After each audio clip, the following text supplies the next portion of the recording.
म्हणावं, माझ्या समोरचा प्रेक्षक वर्ग टिकून ठेवावा आणि पुढच्या वेळी मला बिदागी चांगली मिळावी म्हणून रामायणातल्या फक्त काही प्रसंगाचं इतकं मनोरंजन केलं आम्ही त्या मनोरंजनामध्ये जोडून गेलो आणि सत्य धर्म काय आहे, आमचं आचरण कसं असावं याच्यावर कोणी बोललं.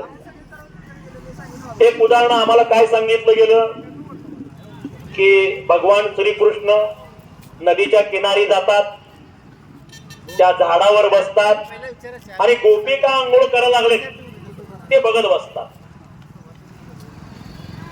भगवान श्रीकृष्ण योगेश्वर होते, योगाचा त्यांचा अभ्यास होता.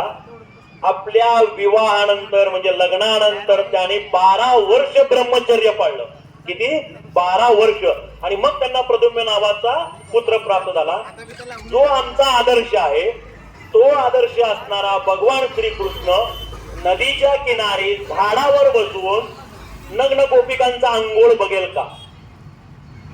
पडतं आपल्या बुद्धीला? काही जण म्हणतात नाही ते लीला होत. असली कसली लीला? मग असं आम्ही जर आमच्यातल्या कुठल्या इथं उभारलेल्या तरुणांनी केलं तर तुम्ही काय कराल? तुम्ही जाऊन त्याला माराल, शिव्या घालाल. आणि त्याने जर म्हणलं मग भगवान श्रीकृष्णाने केलं त्याला चालतं, मला का चालत? काय उत्तर देणार तुम्ही? आहे उत्तर तुमच्याकडे? नाहीये. हे मनोरंजनाच्या कथा तयार करत गेल्या. दुसरी कथा तयार केली की भगवान श्रीकृष्णाला 16 सहस्त्र पत्नी होत्या. किती? 16 सहस्त्र पत्नी. अहो आमचा हिंदू धर्म आम्हाला सांगतो एक पत्नी एक वचने. काय? एक पत्नी एक वचने. एकदा माझी हिच्याशी आयुष्यभर गाठ बांधली तर ती मरेपर्यंत तिथून 7 जन्म संपला आमचा.